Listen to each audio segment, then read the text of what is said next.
The vast racial discrimination, I mentioned this to you, it is extraordinary, but only 15% of these 250,000 kids who are tried as adults every year are white kids. So you would think that white kids don't do drugs, steal cars, get into fights, have sexual assault charges brought against them, or do the ordinary graffiti, disorderly conduct, violation of curfew things.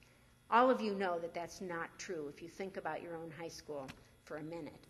In quiet, I'm not going to ask you to divulge the information right now. We have great data that shows that over 85% of boys growing up in the United States, no matter what their race or economic background, break the law.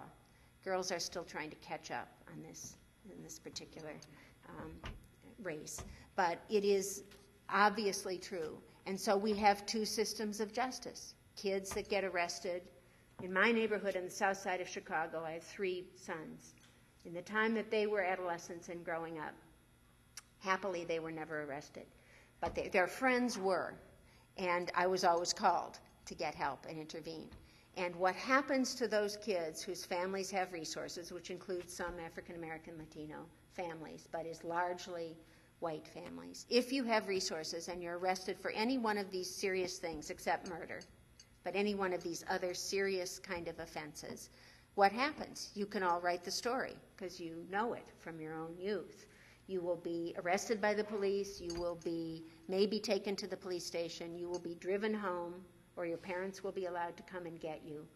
And a series of private options will kick into place. And the private options, in my opinion, are not always lovely. They include things like, being put in a psychiatric hospital around drug issues or around behavioral issues until the insurance runs out. They include going to a private school or a military school or a parochial school where you'll be kind of taken out of where you are and the kids that helped you get into trouble and surrounded by a different group of people. Or you'll be sent out of state to live with a family member somewhere else. But basically the strategy and what we allow to happen for kids who break the law, if your parents have resources, is to take you away from the things that got you into trouble, right? Surround you with adult supervision and protection and allow you to grow out of it without a record. And without the record is the critical thing. So what will happen is that you may plead to much lesser charges that will be expunged if you don't get rearrested. Middle-class parents know how to navigate this very, very well and try to do it all the time for their kids. So we have two systems of juvenile justice here, I think. One for kids of color and poor kids, and one for everybody else, privileged kids. Third, the reasoning of Roper versus Simmons, as well as international law, is very clear that kids should never, ever, under any circumstances, be incarcerated with adults. But the stark reality in the United States is that 1 in 10 kids are incarcerated with adults on any given day and will be sent to an adult jail or prison. Part of this is just a trick of the language. If you're going to be tried in adult court, the previous topic that I just mentioned, you're no longer a child. So we don't even count you. If you're charged, it doesn't mean you're convicted. You could be acquitted. Charges could be dropped. You could be given probation for a lesser charge. But if you are charged in adult court, you are an adult. You're no longer a child, even if you're 15 years old, even if you're 13 years old. And therefore, you can be incarcerated with adults in adult prison. So there's a trick here of the language. Oh, they're no longer children.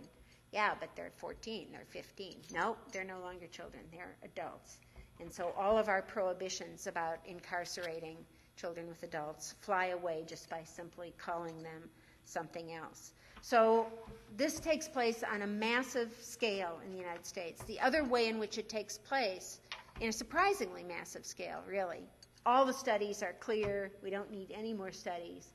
We know 2 things. One is if you're incarcerated with adults as a kid, you are going to be subject at 6 times greater rate to violence from the guards and the prison officials, to sexual assault from other prisoners and to suicide. 6 times greater chance, if all other variables holding steady, if you're incarcerated with adults.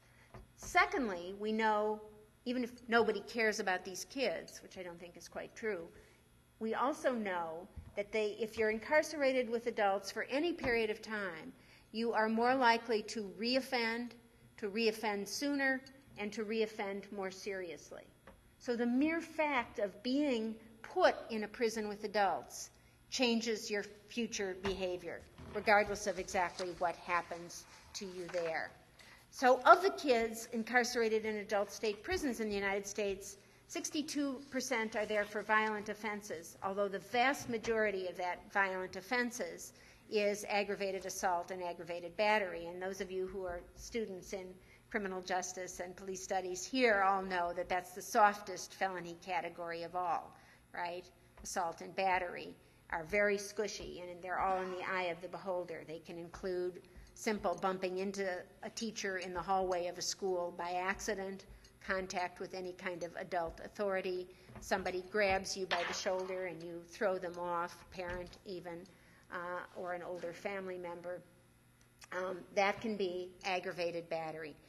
Words, I'm going to get you for that after being humiliated in school, can be aggravated assault. And so our escalated charging has greatly influenced that category of violent offenses.